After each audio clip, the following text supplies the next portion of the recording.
السلام علیکم ورحمۃ اللہ وبرکاتہ۔ الحمد للہ الذي لم يتخذ ولدا ولم يكن له شريك في الملك ولم يكن له ولي من الذل وكبره تكبيرا۔ اللہ اکبر کبیرا، الحمد للہ کثیرا، سبحان اللہ بکرۃ واصیلا۔ فاعوذ باللہ السمیع العلیم من الشیطان الرجیم، بسم اللہ الرحمن الرحیم۔ ان ابراہیم کان امۃ قانتا للہ حنیفا ولم یک من المشرکین شاکرا لانعمہ اجتباہ وہداہ الی صراط مستقیم وآتیناہ فی الدنیا حسنہ وانہ فی الآخرۃ لمن الصالحین۔ صدق اللہ العظیم۔ حمد و ستائش اللہ رب العالمین کے لیے ہے۔ ہم سب اللہ کی بڑائی، اس کی بزرگی، اس کی حمد بیان کرتے ہیں۔ وہی ہمارا خالق، مالک اور حاکم ہے۔ ساری کائنات اس کے قبضۂ قدرت میں ہیں۔ درود و سلام ہوں تمام انبیاء اور پیغمبروں پر، جنہیں اللہ تعالیٰ نے بنی نوع انسانی، ہیومینٹی ایٹ لارج کی ہدایت اور رہنمائی کے لیے اپنے مقرب بندے بنا کر اجتبا اور اصطفیٰ کے لقب کے ساتھ دنیا میں روانہ فرمایا۔ بالخصوص حضرت سیدنا محمد مصطفیٰ صلی اللہ علیہ وسلم پر، جنہیں آخری نبی بنا کر، رحمت للعالمین بنا کر، benefactor of humanity, the final and ultimate messenger بنا کر روانہ فرمایا گیا۔ سامعین محترم، اسلامک کیلنڈر کا، جسے ہجری کیلنڈر بھی کہا جاتا ہے، آخری مہینہ ماہ ذی الحجہ کا آغاز ہو چکا ہے، اور اس مہینے میں حضرت سیدنا ابراہیم علیہ السلام کی مبارک زندگی، ان کی زندگی میں پیش آنے والے اہم واقعات، ان کی قربانیاں، ان کی استقامت، ان کی دعائیں، ان کے مناسک، ان سب کا تذکرہ بہت تفصیل کے ساتھ کیا جاتا ہے، اور اس ذریعے سے حضرت ابراہیم علیہ السلام کی محبت اور اللہ تعالیٰ کے اس دوست، جنہیں اللہ تعالیٰ نے واتخذ اللہ ابراہیم خلیلا اس لقب کے ساتھ بھیجا تھا کہ اللہ تعالیٰ نے حضرت ابراہیم علیہ السلام کو خلیل بنایا، اپنا دوست بنایا۔ ہم حضرت سیدنا ابراہیم علیہ السلام کی مبارک زندگی کا ذکر اس ماہ مبارک میں بہت کثرت کے ساتھ کرتے ہیں۔ اس وقت دنیا کی آبادی 7.5 بلین کے قریب ہے، یعنی 750 کروڑ لوگ اس زمین پر پائے جاتے ہیں۔ اس میں سے ایک بڑا حصہ، جسے آپ ایک رفلی 500 کروڑ کہہ سکتے ہیں، ان لوگوں کا ہے جو یہودی ہیں، عیسائی ہیں اور مسلمان ہیں۔ اور ان تین بڑے مذہب کے ماننے والوں میں ایک چیز جو قدر مشترک ہے، ان کے درمیان ایک کامن ہے، وہ یہ ہے کہ یہ سب حضرت ابراہیم علیہ السلام کے نام لیوا ہیں۔ یہ سب حضرت ابراہیم علیہ السلام کا نام ادب اور احترام سے لیتے ہیں۔ اپنے بچوں کا نام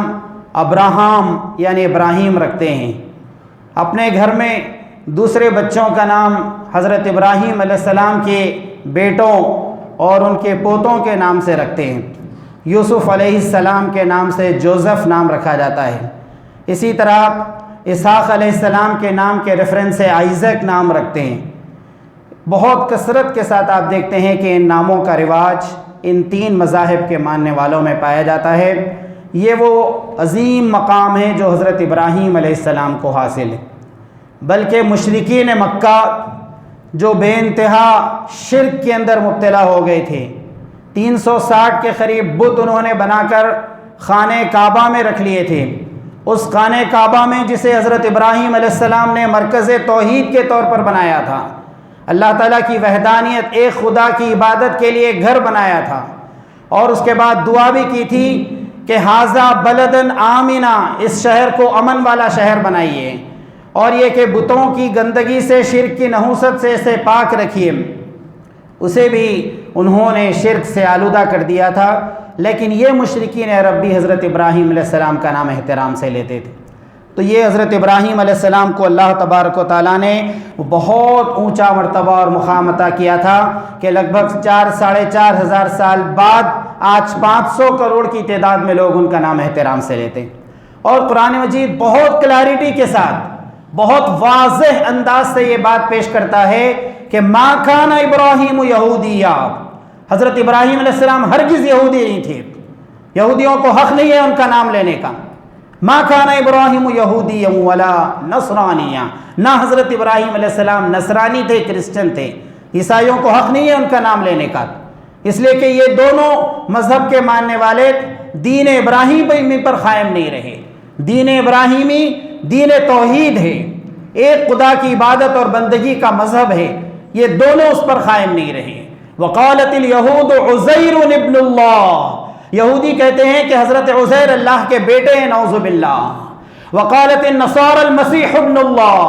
اور عیسائی کہتے ہیں کہ حضرت عیسیٰ مسیح علیہ السلام اللہ کے بیٹے ہیں۔ انہوں نے خدا کے بیٹے تجویز کر لیے۔ وَلَمْ تَكُنْ لَهُ صَاحِبَةٌ، اللہ تعالیٰ کی شان سے بہت اونچا، بہت منزہ، بہت عرفہ، بہت اعلیٰ ہے کہ وہ کسی کو اپنی صاحبہ بنائیں، شریک حیات بنائیں، لائف پارٹنر بنائیں اور اس کے ذریعے سے ایک نسل وجود میں آئے۔ یہ اللہ تعالیٰ کی شان میں بدترین قسم کی گستاخی ہے جس کے اندر یہودی اور عیسائی مبتلا ہوئے۔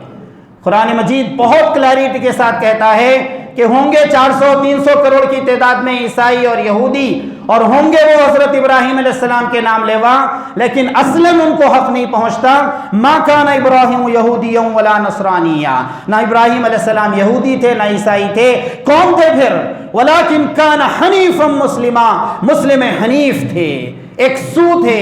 ایبسولوٹ کانسنٹریشن کے ساتھ ایک خدا کی بندگی کرنے والے تھے، اپنے آپ کو اللہ کے حوالے اور سرنڈر کرنے والے تھے، توحید کا علم لے کر اس دنیا میں آگے بڑھنے والے تھے، اور پھر شرک کی مذمت کرنے والے تھے، اور تو وہ جو بنا لیے تھے اپنے ہاتھوں سے ان سب کی حقیقت کو لوگوں کے سامنے کھول کر بیان کرنے والے۔ تو یہ حضرت ابراہیم علیہ السلام کا مقام اور مرتبہ ہے۔ انہوں نے پوری دنیا کے سامنے توحید کا پیغام دیا تھا، انہوں نے میسیج دیا تھا کہ خدا ایک ہے اور اسی لیے وہ خدا ہے، خدا ایک ہے اسی لیے وہ خدا ہے، اور اگر خدا کئی ہوتے اور اس کے ساتھ کوئی اور شریک ہوتا،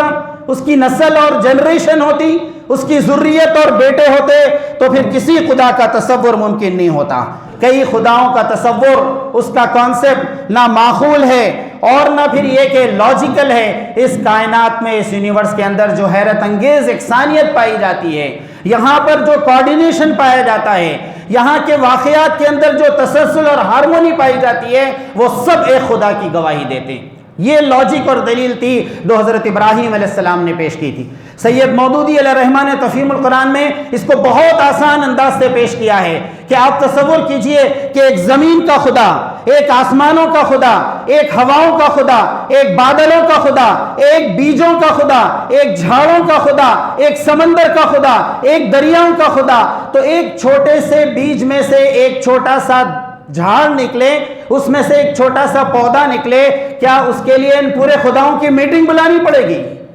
اور کیا ان خداؤں کے درمیان کوارڈینیشن پیدا کرنے کے لیے ایک اور خدا ہونا پڑے گا؟ ایک بیج میں سے کونپل پھوٹتی ہے، اس میں سے ایک چھوٹا سا پودا نکلتا ہے، تو کائنات کی پوری قوتیں اسے سپورٹ کرتی ہیں، کائنات کی ساری چیزیں، اس یونیورس کی ساری چیزیں اس کی مدد کرتی ہیں، تو کہیں جا کر وہ ایک تناور درخت بنتا ہے، اس کے پھل سے، اس کے پتوں سے دنیا فائدہ اٹھاتی ہے۔ تو یہ بات حضرت سیدنا ابراہیم علیہ السلام نے پورے قوت کے ساتھ اور پوری دلیل کے ساتھ انہوں نے پیش کی اپنی قوم کے سامنے کہ خدا ایک ہے اسی لیے وہ خدا ہے۔ اور جس زمانے میں انہوں نے اپنے پیغام کا، اپنے میسیج کا آغاز کیا، اس وقت دونوں قسم کی برائیاں اس کے اندر پائی جاتی تھی۔ اس سوسائٹی کے اندر ایک تو فطرت کو مقدس ماننا، جو نیچر ہے، جو قدرت ہے، اس قدرت کو مقدس ماننا کہ سورج ساری دنیا کو روشنی دے رہا ہے، اس لیے اس بات کا مستحق ہے کہ اس کی پوجا کی جائے۔ چاند روشنی پہنچا رہا ہے، منعکس اور ریفلیکٹ کر رہا ہے، چاند کی پوجا کرنا چاہیے۔ زمین یہ دراصل بھومی ہے، اور عیسائیوں نے تو اس کو اتنا غلط قسم کے معنی پہنائے کہ اسے خدا کے بیٹے کی جنم بھومی قرار دیا انہوں نے۔ کرسچن لٹریچر پڑھ لیے، اس زمین کے بارے میں انہوں نے کہا کہ یہ زمین نعوذ باللہ خدا کے بیٹے یعنی حضرت عیسیٰ علیہ السلام کی جنم بھومی ہے، اس لیے زمین مقدس ہے۔ اور یہی تصور ہمارے اس ملک کے 80-90 کروڑ لوگوں کے اندر پایا جاتا ہے کہ بھومی مقدس ہوتی ہے، زمین مقدس ہوتی ہے۔ اور کیپلر جو بہت بڑا سائنٹسٹ تھا اور کوپرنیکس جو بہت بڑا سائنٹسٹ تھا، انہوں نے اپنے نظریات پیش کرنے میں خوف سے کام لیا۔ لوگ سمجھتے تھے پہلے کہ زمین اس پوری کائنات کا، اس پوری یونیورس کا سینٹر ہے، اور جیو سینٹرک تھیوری پیش کی گئی تھی، لیکن کوپرنیکس نے پورے دلائل کے ساتھ، پورے پروف کے ساتھ اور پورے کیلکولیشن کے ساتھ اپنی تھیوری پیش کی کہ زمین مرکز نہیں ہے، earth is not the centre of earth, بلکہ پوری دنیا کا مرکز سورج ہے۔ لیکن وہ اپنی بات کو چھپا کر رکھنے پر مجبور ہوا کہ اگر میں ایسا کروں گا تو یہ کرسچن ورلڈ، یہ پوپ، یہ فادر جن کے ہاتھ میں کائنات کے قبضے ہیں اور حکومتوں کے خزانے ان کے ہاتھ میں ہیں، یہ مجھے قتل کر دیں گے۔ اس لیے کہ عیسائی یہ سمجھتے تھے کہ زمین مقدس ہے، زمین ساری دنیا کا مرکز ہے۔ بے شمار سائنٹسٹ، کئی سائنسدانوں کو انہوں نے قتل کروا دیا، اس وجہ سے کہ ان کے نظریات، ان کی آئیڈیالوجی یہ ٹکراتی تھی ان نئے ڈیولپمنٹ سے، سائنٹیفک ایڈوانسمنٹ سے۔ تو یہ بات بیان کی گئی کہ نہ زمین میں کوئی تقدس ہے، نہ سورج میں کوئی تقدس ہے، نہ سمندروں میں کوئی تقدس ہے، نہ اس کے اندر کوئی خدائی پائی جاتی ہے۔ خدا اگر ایک ہے تو وہ ایک ہے، اسی لیے وہ خدا ہے، اور وہ اللہ کی ذات مبارکہ ہے۔ یہ دلیل کے ساتھ حضرت ابراہیم علیہ السلام نے اپنی قوم کے سامنے بات پیش کی، اور یہ بات اس قوم کے لوگوں کو ہضم نہیں ہوئی، ڈائجسٹ نہیں ہوئی۔ اور سب سے پہلے ان کے والد نے، جن کا نام آزر تھا اور بڑے محنت اور مذہبی گدی کے حامل، ریلیجیس پریسٹ کے عہدے پر اور سب سے بڑے ریلیجیس عہدے پر تھے، سب سے بڑے مذہبی پیشوا تھے اس زمانے کے امام، اس زمانے کے بہت بڑے لیڈر، انہوں نے اپنے بیٹے سے کہا اراغب انت عن آلہتی یا ابراہیم، کون ہے وہ جو ہمارے معبودوں سے تمہیں برگشتہ کر رہا ہے، تمہارے ذہن کو خراب کر رہے ہیں، کون ہے جو تمہیں اس طرح کی باتیں سکھا رہے ہیں؟ اگر یہ توحید کی بات، ایک خدا کی عبادت اور بندگی کی بات کرنا تم نہیں چھوڑو گے، لارڈ جمنہ کا فرسٹ وارننگ، پہلی دھمکی، پتھر مار مار کر تم کو ہلاک کر دوں گا، اور دوسری دھمکی فہجرنی ملیہ، گیٹ آؤٹ ایٹ ونس، نکل جاؤ میرے گھر سے۔ سلام علیک، ابا جان آپ پر سلامتی ہو، ساستغفر لک ربی، میں اپنے رب سے آپ کی مغفرت کی دعا کروں گا، یہ کہہ کر گھر سے نکل گئے۔ یہ قربانیوں کا آغاز تھا، یہ انیشل پوائنٹ تھا سیکریفائس کا جو حضرت ابراہیم علیہ السلام نے شروع کی تھی، اور گھر کی قربانی انہوں نے دی۔ لالچ کا دروازہ جب بند ہوگا، ہوس کا دروازہ جب بند ہوگا، گریڈ اور خوب پانے اور خوب حاصل کرنے کہ ساری دنیا کی دولت میرے ہی پاس آ جائے، پورا بزنس میرا اکیلے کے ہو جائے، سارے شیئر ہولڈرز ختم ہو جائیں اور پورے شیئرز مجھے مل جائیں، اور ساری نعمتیں مجھے حاصل ہو جائیں، یہ لالچ اور ہوس یہ انسان کو قربانیوں سے روکتی ہے، یہ سیکریفائس کے دروازے کو بند کرتی ہے۔ تو لالچ اور ہوس کا دروازہ جہاں بند ہوگا، وہاں سے قربانی کا دروازہ کھلے گا،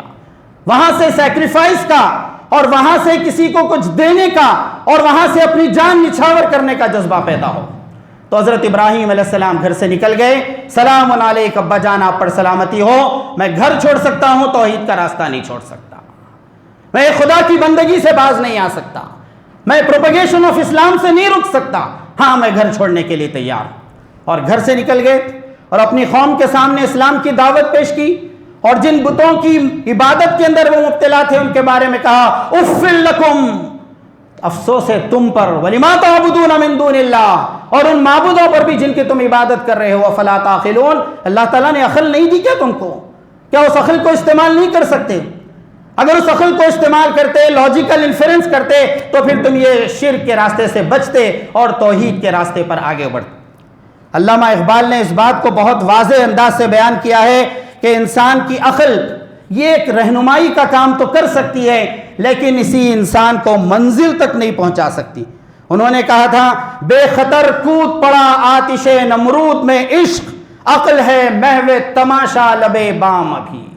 بڑی آگ جلائی گئی حضرت ابراہیم علیہ السلام کو ڈالنے کے لیے، اور عقل یہ کہہ رہی تھی کہ اس آگ میں تم جل جاؤ گے،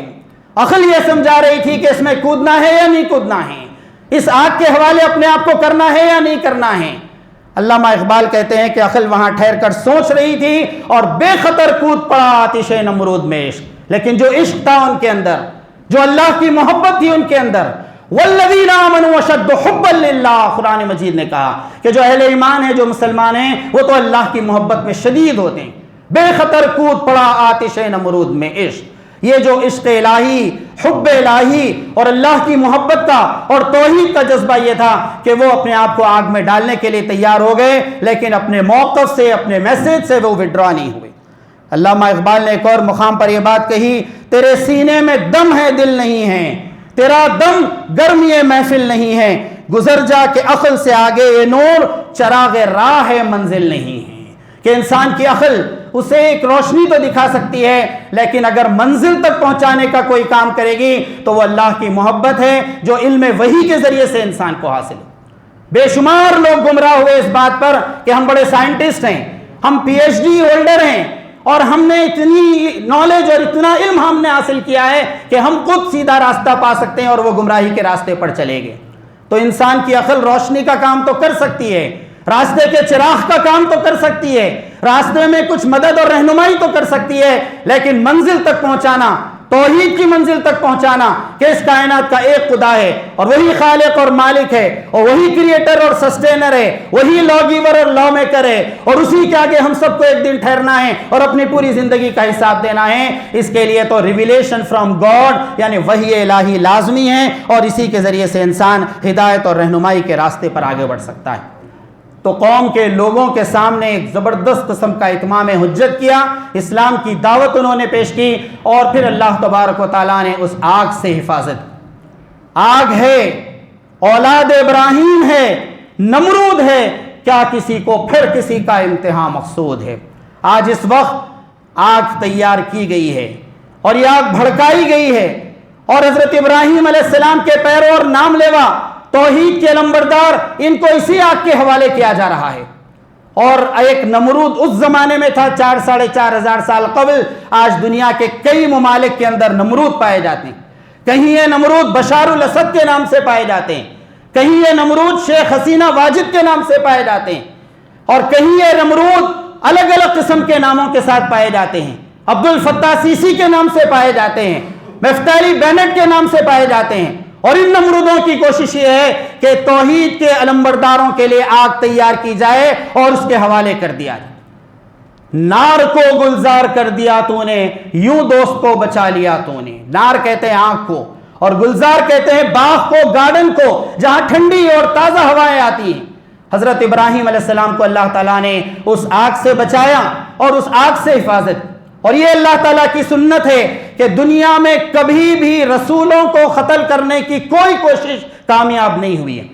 ہاں نبی قتل ہوئے ہیں، انبیاء قتل کیے گئے، شہید کیے گئے، وَيَقْتُلُونَ النَّبِيِّينَ بِغَيْرِ الْحَقِّ، قرآن کہتا ہے کہ کئی مرتبہ ایسا ہوا ہے کہ نبیوں کو قتل کیا گیا ہے۔ حضرت یحییٰ علیہ السلام، جان دا بیپٹسٹ کے نام سے عیسائیوں نے یاد کرتے ہیں، انہیں شہید کیا گیا تھا۔ ان کے والد زکریا علیہ السلام کو شہید کیا گیا تھا، اور ایک بدکار اور گندی قسم کی عورت نے بادشاہ ہیرودیس سے کہا تھا کہ اگر آپ میرے ڈانس سے، میرے گانوں سے، میری اداؤں سے خوش ہوئے ہیں تو مجھے ایک ہی چیز چاہیے، اور وہ یہ ہے کہ مجھے یحییٰ کا سر چاہیے، حضرت یحییٰ علیہ السلام۔ اور بس اس کے کہنے کی دیر تھی کہ ایک تھالی میں پیغمبر،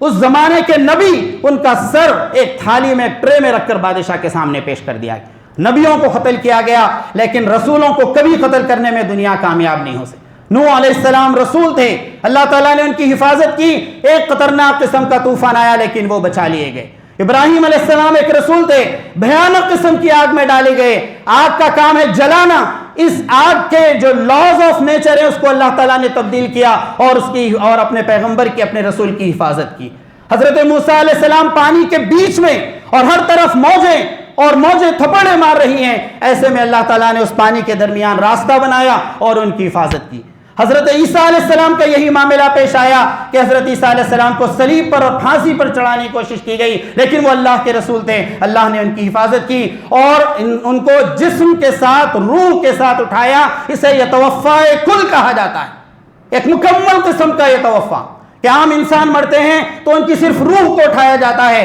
اور ان کے جسم کو مٹی میں دبا دیا جاتا ہے، لیکن حضرت عیسیٰ علیہ السلام کو جسم اور روح ان دونوں کے ساتھ اللہ تعالیٰ نے اپنے پاس بلا لی، اور پھر قیامت سے پہلے ایک خاص وقت میں اللہ تعالیٰ انہیں دوبارہ بھیجیں گے۔ تو یہ اللہ تعالیٰ کی سنت ہے کہ دنیا رسولوں کو ختم کرنے میں کبھی کامیاب نہیں ہوئی ہے، اور یہ اللہ تبارک و تعالیٰ نے اپنی اس سنت کو زندہ رکھنے کے لیے جو قوانین فطرت ہوتے ہیں، جو لاز آف نیچر ہوتے ہیں، اس میں اللہ تعالیٰ تبدیلی فرماتے ہیں۔ یہی معاملہ حضرت سیدنا ابراہیم علیہ السلام کے ساتھ پیش آیا تھا کہ اللہ تعالیٰ نے ان کی حفاظت کی۔ پھر حضرت ابراہیم علیہ السلام کا جو ریاکشن تھا اتنے بڑے واقعات کے بعد، یہ ریاکشن بہت اہمیت کا حامل۔ ہمارا معاملہ یہ ہے اس ملک کے اندر کہ ہمیں بھی دشمن سے چوٹ پہنچی ہے، پیغمبر کی شان میں گستاخیاں کی جا رہی ہے، مسجدوں کو شہید کیا جا رہا ہے، پرسنل لا کو ختم کرنے کی بات کی جا رہی ہے، 86,000 کمیونل قسم کے واقعات، 86,000 فرقے وارانہ فسادات اس ملک میں ہوئے آزادی کے بعد۔ ہمیں بھی دشمن سے چوٹ پہنچی ہے، ہمیں بھی بہت تکلیفوں کا سامنا کرنا پڑا ہے، اور بعض موقع پر ہم ریاکشن کے اندر آ گئے، بعض موقع پر ہم رد عمل کے اندر ہمارے اندر بھی نفرتیں پیدا ہو گئی، ہمارے ذہن بھی اس کے نتیجے میں کمیونل ہو گئے۔ قرآن مجید حضرت ابراہیم علیہ السلام کی سیرت پیش کرتا ہے کہ حضرت ابراہیم علیہ السلام کو بھی بہت سخت چوٹ اٹھانا پڑا، بہت سخت اذیت اور تکلیف، گھر سے نکالے گئے، وطن سے نکالے گئے، آگ میں ڈالے گئے، اور پوری قوم کے سامنے دھمکیاں ان کو دی گئیں، یہ سب ان کے ساتھ ہوا، لیکن اس کے باوجود حضرت ابراہیم علیہ السلام کا معاملہ تھا سلام علیک، آپ پر سلامتی ہو، سلام علیک، آپ پر سلامتی ہو، یہ ان کا معاملہ تھا۔ اور کوئی ریاکشن کے اندر قوم کے لیے کسی نفرت میں مبتلا نہیں ہوئے، بلکہ اپنے ایک بیٹے کو لے جا کر مکہ مکرمہ میں بسا دیا حضرت اسماعیل علیہ السلام، ایک دوسرے بیٹے حضرت اسحاق علیہ السلام کو لے کر فلسطین کو آباد کر دیا، اور وہاں مسجد اقصیٰ کی تعمیر کی، اور اللہ تعالیٰ کو یہ عمل اتنا پسند آیا، اعلان کر دیا گیا قیامت تک جو قدس کے اندر مسجد اقصیٰ کے اندر نماز پڑھے گا، ایک نماز کا 500 گنا زیادہ، 500 ٹائم زیادہ اجر وہاں پر پائے۔ اپنے بھائی ہاران، ان کے بیٹے حضرت لوط علیہ السلام کو صدوم کے علاقے میں، ٹرانس جارڈن کا علاقہ اسے کہا جاتا ہے، جہاں ڈیڈ سی یا بحر اسود واقع ہے، وہاں پر لے جا کر بسا دیا، اور خود ان چاروں مقامات پر ان کا اپنا وطن عراق، وہاں سے مکہ، وہاں سے فلسطین اور وہاں سے جارڈن، خود گھومتے پھرتے اور اسلام کی دعوت اور تبلیغ کرتے جاتے، اور پوری عمر اسی میں گزار دی، اور کسی معاملے میں اس دنیا میں اجر سے کے طالب نہیں ہوئے کہ اللہ میں نے اتنا کام کیا، بس دنیا میں مجھے یہ اور یہ عطا کر دے، کبھی نہیں مانگا۔ ہمارا معاملہ یہ ہے کہ ہم ذری سی سروس کرتے ہیں، تھوڑی سی خدمت کرتے ہیں، اور ہم یہ چاہتے ہیں کہ اللہ تعالیٰ کی نعمتوں کی بارش ہم پر ہو جائے۔ جنہوں نے دعوت اور پروپیگیشن آف اسلام کا حق ادا نہیں کیا اس ملک میں، وہ اس کا اجر کیسے پا سکتے ہیں؟ کیسے وہ اس بات کے مستحق اور ایلیجبل ہو سکتے ہیں کہ جو ڈیوٹی اللہ تعالیٰ نے ہمیں اس ملک میں دی تھی، اس ڈیوٹی اور ذمہ داری کو ادا کیے بغیر ہم اللہ تعالیٰ کے اجر کے مستحق ہو سکتے ہیں؟ مولانا یوسف اصلاحی علیہ الرحمہ نے لکھا تھا کہ اس ملک کے اندر 20-25 کروڑ مسلمانوں کی موجودگی کوئی ایک ایکسیڈنٹل قسم کا واقعہ نہیں ہے، کوئی اتفاقی حادثہ نہیں ہے، بلکہ اللہ تعالیٰ کی خاص مرضی کے تحت اتنی بڑی تعداد میں مسلمان یہاں پائے جاتے ہیں۔ ان کی یہ ذمہ داری ہے کہ 80-90 کروڑ لوگ جو شرک کے اندر مبتلا ہیں، جو گمراہی کے اندر مبتلا ہیں، ان تک اسلام کی دعوت کا کام کریں، اور یہ اللہ تعالیٰ کا منصوبہ اور اس کی پلاننگ۔ اور تاریخ اس بات کی گواہی دیتی ہے کہ جب جب اور جہاں جہاں مسلمانوں نے اپنی رسپانسبلٹی سے غفلت برتی، انہیں دشمنوں کے ہاتھ خوب مار کھانا پڑا، وہ ذلیل اور خوار ہوئے، اور اللہ تعالیٰ نے ان کی حفاظت سے ہاتھ ہٹا لیا۔ یا ایھا الرسول بلغ ما انزل الیک من ربک، اے نبی صلی اللہ علیہ وسلم، جو وحی آپ کے پاس نازل ہوئی ہے وہ لوگوں تک پہنچا دیجئے، پروپیگیٹ کیجئے۔ وَإِن لَّمْ تَفْعَلْ فَمَا بَلَّغْتَ رِسَالَتَهُ وَاللَّهُ يَعْصِمُكَ مِنَ النَّاسِ، اور اسی کے نتیجے میں اللہ تعالیٰ لوگوں سے آپ کی حفاظت کرے گا، لوگوں سے آپ کو بچائے گا۔ يَعْصِمُكَ مِنَ النَّاسِ، اپنی امان میں لے گا اللہ تعالیٰ۔ تو ہم نے اپنی ذمہ داری ادا نہیں کی، اور اپنے کام کو، اپنے فریضے کو ادا نہیں کیا، بس ہم چاہتے ہیں کہ اللہ تعالیٰ کی نعمتیں ہوں، دشمن سے حفاظت ہو، اور خوب رزق ملے، عالی شان قسم کی زندگی ہو۔ ظاہر ہے کہ جن لوگوں نے اپنی ذمہ داری ادا نہیں کی ہے، جو ڈیوٹی نہیں کی ہے، وہ سیلری کیسے فرسٹ کو پا سکتے ہیں، وہ کیسے اپنی تنخواہ کے امیدوار ہو سکتے ہیں؟ تو آج ہمیں اس بات کا ارادہ کرنا ہوگا کہ ہمیں حضرت سیدنا ابراہیم علیہ السلام کی مبارک زندگی سے جو سبق ملتا ہے، اس سبق کو، اس لیسن کو پیدا کرے اپنے اندر، اور وہ عظیم الشان قسم کا جذبہ جس کے ذریعے سے حضرت ابراہیم علیہ السلام نے ایک ایسا زبردست قسم کا کام انجام دیا تھا، اکیلے ہوتے ہوئے 4 بڑے بڑے ممالک تک توحید کی دعوت پہنچائی تھی، اور آخری میں دعا کی تھی کہ اللہ میرا کام، میری دعوت، میرا میسیج تو بس تھوڑے ہی جگہوں تک محدود رہا، ربنا وبعث فیہم رسولا منہم یتلو علیہم آیاتک، اے اللہ میری امت میں سے ایک ایسے رسول کو اٹھائیے جو آپ کی آیتوں کو پڑھ کر سنائیں اور تزکیہ کرے لوگوں کو، پوری دنیا میں ان کا میسیج پھیلے۔ 2500 سال کی مدت کے بعد اللہ تعالیٰ نے اس دعا کو قبول کیا اور محمد عربی صلی اللہ علیہ وسلم کو ساری دنیا کی ہدایت کے لیے آخری رسول بنا کر مبعوث کیا۔ آگ ہے، اولاد ابراہیم ہے، نمرود ہے، کیا کسی کو پھر کسی کا امتحان مقصود ہے؟ اللہ تعالیٰ ان باتوں پر غور کرنے اور عمل کرنے کی توفیق عطا فرما۔ رب اغفر وارحم وانت خیر الراحمین والحمد للہ رب العالمین۔